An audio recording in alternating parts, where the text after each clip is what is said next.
네, 안녕하세요. 예, 오늘 가져오신 사건은 뭔가요? 네, 지난달에 보도돼서 큰 충격을 줬죠. 구미 3세 아이 방치 사망 사건입니다.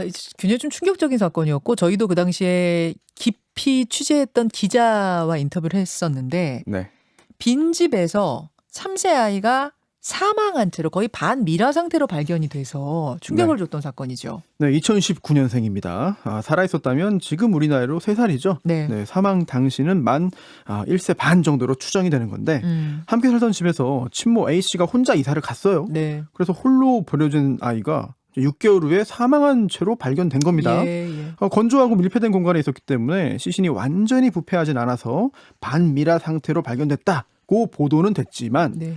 사실 형태를 알아보기 힘들 정도로 심하게 부패한 상태였습니다. 여러분들 기억하실 거예요. 그때 그 친모의 친정 부모, 그러니까 친정집이 바로 아래층이었거든요. 근데 아이가 방치된 채 숨져서 반미라 상태가 될 때까지 몰랐다? 이게 어떻게 가능하냐? 이게 제일 궁금했어요. 친모 A씨와 그 아래층에 살던 그 부모가 사실상 왕래를 하지 않는 사이였습니다. 그리고 아이 울음소리도 들리지 않았기 때문에 몰랐다고 말한 건데요. 네. 그 후에 이사 후에 6개월 지나서 집주인이 임대차 계약기가 끝났으니까 집 비워달라고 말을 했어요. 네. 그래서 외할머니가 올라가서 이제 숨진 외손녀를 발견한 거고 그렇죠. 외할아버지가 경찰에 신고했습니다. 자, 그때 뭐 많은 분들이 충격을 받으셨지만 그 후에 사건 수사가 어떻게 됐는지 이 의문점들은 어떻게 풀렸는지 궁금하실 것 같아서 저희가 오늘 탐정에 이 사건을 올려본 겁니다. 수사가 좀 진전이 됐습니까? 당시 부검을 의뢰한 상태였죠. 대략 한 달 정도 후에 결과가 나온다고 했으니까 예정대로라면 다음 주쯤에 나올 거예요. 네. 그런데 비공식적으로 이미 내용이 알려지고 있습니다. 그래요? 예비 부검 결과다라는 보도도 있지만 정확히는 그건 아니고 공식 결과 나오기 전에 일부 내용이 경찰에 통보된 건데 예. 이 내용과 함께 또 몇 가지 새로운 내용들을 함께 살펴보려고 합니다. 일단 부검에 대해서는 어떤 새로운 내용들이 좀 드러났습니까? 부패 용도가 심했기 때문에 애초부터 많은 걸 기대하기는 어려웠습니다. 하지만 그래도 골절 흔적을 발견할 수 있지 않겠느냐. 라는 예상을 했거든요. 만약 아동 학대가 있었으면은 골절 네. 흔적이 있었을 거다. 네. 그랬었죠. 하지만 부검 결과 골절 흔적이 발견되지 않았습니다. 않았어요? 사망 원인을 특정할 수 없기 때문에 미상으로 분류했고요. 또 정확한 사망 시점도 파악할 수 없었습니다. 8월 초로 통보됐습니다. 어이구, 그러면은 골절 흔적이 없었다는 거 외에는 뭐 새로운 사실은 부검을 통해서는 얻지 못했다는 거네요. 네. 그러다 보니까 아이를 빈집에 버려둬서 사망했을 것이다 라고 생각할 수밖에 없는 거죠. 그러네요. 특히 친모 A씨가 직접 이런 말을 했어요. 이사 후 빈집에 아이를 두고 왔다. 아마 죽었을 것이다. 또 전 남편의 아이라 보기 싫었다. 자, 이런 이야기가 근거가 된 건데요. 그런데 한 가지 궁금한 게 있습니다. 아이를 혼자 두고 친모가 집을 나와서 이사를 가버렸다면 그럼 왜 아이 울음소리가 인근에 들리지 않았을까? 바로 그거죠. 그것 때문에 이제 많은 분들이 아이를 학대해서 숨지게 한 다음에 놓고 간 거 아니겠느냐. 물론 그냥 방치도 큰 문제지만 그 전에 학대해서 죽인 다음에 놓고 갔으면 더 큰 문제 아니겠습니까? 네. 그래서 그 부분을 대듭 궁금들 하셔 했는데 추정은 여러 가지가 있었죠. 네. 이제 외 조부모뿐만 아니라 인근 주민들 모두 울음소리를 듣지 못했다고 말을 하니까 나오는 네네. 의문인데 듣고도 못 들었다고 말할 가능성은 일단 좀 배제를 하고요. 여러 가지 추정이 가능합니다. 첫 번째는 홀로 남겨진 아이가 울었지만 주변에서 못 들은 거다. 진짜 무슨 이유인지 모르겠지만 하여튼 못 들었다. 네. 둘째, 아이가 울긴 했지만 울음소리가 작았기 때문에 주변에서 못 들었다. 그러면 왜 울음소리가 크지 않았을까? 질병이나 폭행, 상해, 학대 등으로 이미 기력을 잃은 상태였을 가능성이 생기는 거고요. 그리고 세 번째가 조금 전에 지적한 이미 사망했을 가능성. 그렇죠. 아이 시신을 버려두고 친모가 도망간 거다. 밝혀낼 수는 없어요. 세 가지 중에 어떤 쪽인지. 사실 부검을 통해서도 특별한 내용을 알아내지 못했고 또 별다른 증거도 현재까지는 없거든요. 따라서 친모 A씨가 스스로 진실을 이야기하지 않는 한 사실 현재 뚜렷한 방법이 보이지 않습니다. 다만 어떤 경우든 친모의 범죄 성립에는 큰 문제가 없어 보입니다. 첫째건 둘째건 셋째건 친모는 지금 살인 혐의로 구속됐는데 그걸 적용할 수 있다는 거예요? 살인 유죄 판결이 나온다고 단정할 수는 없겠습니다만 설령 그렇지 않더라도 이 어린아이를 혼자 버려두고 집을 떠났기 때문에 그 자체가 범죄가 될 수 있는 것이죠. 사망의 결과에 대한 책임을 질지 여부는 또 별개가 되겠습니다만 일단 경찰은요 친모의 진술을 토대로 해서 아이를 살아있는 채 유기해서 죽음에 이르게 했기 때문에 네. 살인 고의가 인정된다고 봤어요. 네. 살인죄라고 본 거예요. 또 그 외에도 뭐 아동 방임, 아동 수당 부정 수령, 양육 수당 부정 수령을 비롯한 아동복지법 위반 혐의도 있다고 보고 있습니다. 맞아요. 현재 검찰 송치된 상태인데요. 검찰 수사가 더 진행될 예정입니다. 추가 부검 같은 걸 좀 해야 되는 건 아닙니까? 쉽지 않습니다. 왜냐하면 부검 후에 시신을 가족에게 보냈고 이미 화장이 됐어요. 네, 따라서 추가 부검은 어렵고요. 얼마 전에 외할아버지와 친구들이 모여서 장례를 치렀는데요. 예, 예. 이 자리에 그 친부는 오지 않았습니다. 친부는 오지 않았어요. 제가 여기서 이제 또 하나 궁금했던 게 뭐냐면 아이의 친아빠가 있는데 친아빠는 도대체 뭐 그동안 뭘 했던 건가? 아이가 그렇게 방치돼서 숨질 때까지 한 번도 찾아보지 않았던 건가? 이게 궁금했거든요. 그렇습니다. 이 친부가 오지 않았다는 거 주변의 이야기까지 합해서 보니까 좀 더 이상한 건데 사실 사건 알려진 직후에 친부가 굉장히 강한 비난을 받았습니다. 버리고 예. 난 거 아니냐? 이미 그 아내하고 아이를 버리고 집 나간 것처럼 맞아요. 이제 보였기 때문인데 하지만 경찰은요 이 친부는 이 사건과 직접 관련이 없다고 보고 있어요. 그럼 무슨 저간의 사정이 뭐가 있었답니까? 이 친부와 친모가 어린 나이에 아이 갖고 결혼했는데요. 네. 지인들에 따르면은 친모의 외도로 작년 4월에 이혼했다고 합니다. 이혼하면서 같이 살지 않게 된 거고 친모가 아이를 양육하게 된 거지 친부가 아내와 아이를 버리고 집 나간 건 아니라는 거죠. 근데 그 이혼을 해도 면접 교섭권 이런 거 있잖아요. 네, 그렇죠. 뭐 정기적으로 만나서 네. 아이를 돌보고 뭐 만나고 이러잖아요. 네, 만날 권리도 있고 만날 의무도 있는 겁니다. 네. 그런데 친모가 이 아이를 보여주지 않으려 했다는 이야기가 전해지고 있습니다. 그래서 친부가요 이 아이 사망 소식을 이 언론 보도를 통해 처음 들었고 큰 충격을 받았다고 하는데요. 실제로 경찰과 검찰 모두 친부에게는 범죄 혐의를 두고 있지 않은 상태입니다. 네. 다만 그렇다더라도 친부를 비롯한 주변에서 조금 더 관심을 가지고 적극적으로 아이 상태를 확인했다면 이런 일까지는 생기지 않을 수 있지 않았을까라는 생각이 듭니다. 참 그 이제 빈집에 아이를 두고 이사를 가버린 건데 글쎄요. 주변에서 조금만 신경 썼으면이라 말은 하지만 뭐 이웃을 탓하기는 좀 어려운 상황인 것 같고 게다가 단전이 됐다면서 이건 뭐예요? 네, 단전 말 그대로 전기가 끊긴 겁니다. 이게 사실 굉장히 아쉬운 부분인데 이제 이 단전 소식이 이 뉴스 나온 다음에 단편적으로 나왔었는데 저는 헷갈렸던 게 뭐냐면요, 손 변호사님. 네. 엄마가 이사 간 다음에 아이만 있는데 단전이 됐다. 뭐 보일러가 안 들어온다 이런 의미인 거예요. 아니면은 엄마가 이사 가기 전부터 단전됐다는 거예요. 그 전부터 단전이 있었어요. 엄마 이사 가기 전부터? 네, 그래서 이게 좀 시기가 굉장히 중요한데 한번 좀 보시죠. 네네. 복지 사각지대 발굴 관리 시스템이 있습니다. 이게 뭐냐면 단전이나 단수 예. 등에 관한 데이터를 수집해서 또 분석을 합니다. 그래서 이거 복지 지원이 필요하다라고 예측이 되는 사회 취약계층을 이제 먼저 선제적으로 발굴해서 돕는 시스템이거든요. 네. 그런데 친모가 아이와 함께 살던 그 빌라 3개월 동안 전기요금이 연체돼가지고 작년 5월 20일에 단전 조치됐습니다.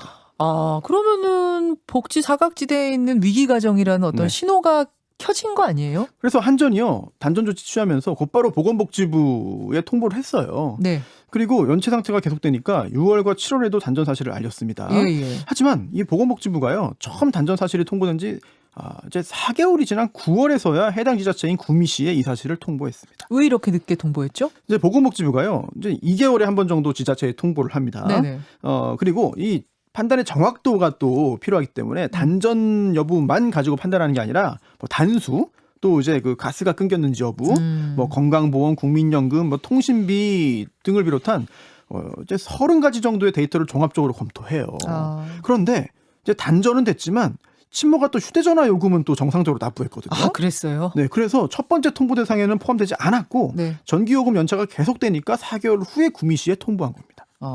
아니 근데 뭐 휴대전화는 지금 업무상이든 뭐든 꼭 필요할 수밖에 없어서 내리는 경우가 있으니까. 그렇죠. 전기가 끊긴 것만으로도 일단 위기를 좀 네. 보고 체크는 했어야 되는 거 아닌가요? 위기는 위기죠. 하지만 이 단전이라는 게 실제로 이렇게 처리가 됩니다. 전기가 바로 딱 끊기는 게 아니에요.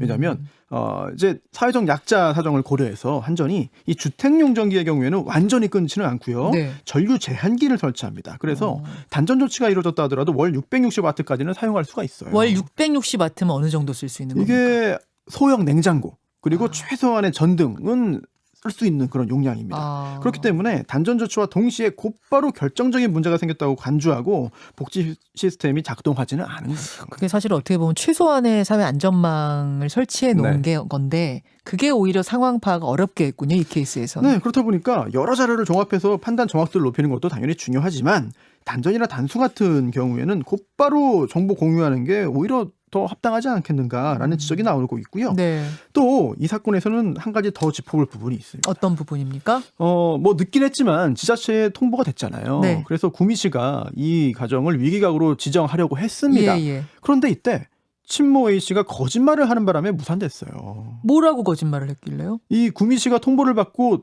이 동사무소에 통지를 했습니다. 네. 동사무소 공무원이 실태 조사를 위해서 이 집에 찾아갔습니다. 그런데 문이 잠겨 있어가지고 안내문을 현관문 앞에 붙이고 돌아와서 연락을 기다렸거든요. 네네. 안내문을 보고 이 친모 A씨가 동사무소에 연락을 했습니다. 난 근로소득으로 지금 생활하고 있고 남편도 소득이 있기 때문에 큰 어려움이 없다. 큰 어려움이 없다 그랬어요? 그래서 동사무소에서는 이제 기초생활수급자 등록 또 긴급지원 안내를 한 다음에 조사를 마무리했거든요. 이 동사무소 직원의 이야기가 사실이라면 이 친모의 이야기 때문에 거짓말 때문에 아이 상태를 확인할 수 있는 기회를 놓치게 된 거죠. 아니 그러니까 이게 촘촘하게 아무리 복지 제도를 짜놔도 이런 식으로 거짓말하면은 이건 알 수가 없는 건데 도대체 왜 이런 거짓말을 했는지 잘 이해가 안 가는데요. 뭐 그렇기 때문에 이제 위기가 일단 감지되면 객관적으로 예. 당사자가 괜찮다고 하더라도 계속해서 더 관심을 가지고 모니터링을 해야 된다는 의견이 당연히 나올 수밖에 없겠죠. 그리고 특히 이제 어린 아이들이 있는 경우에는 문제없이 잘 자라고 있나, 혹시라도 학대 또는 여러 가지 그 양육에 문제가 있진 않은가 등을 정기적으로 확인해야 된다는 그런 논의도 나오게 됩니다. 아, 그래요. 자, 다시 사건으로 돌아가서 이거 앞으로 어떻게 될 것으로 보이십니까? 부검을 통한 사인 규명은 쉽지 않습니다. 또 다른 증거도 마땅히 보이지 않습니다. 네. 친모가 스스로 밝히지 않는 한 진상 규명은 힘들어 보입니다. 그리고 아직도 미스터리한 부분이 남아 있어요. 남아 있죠. 어떤 것들 네. 보세요. 5월부터 단전이었잖아요. 네.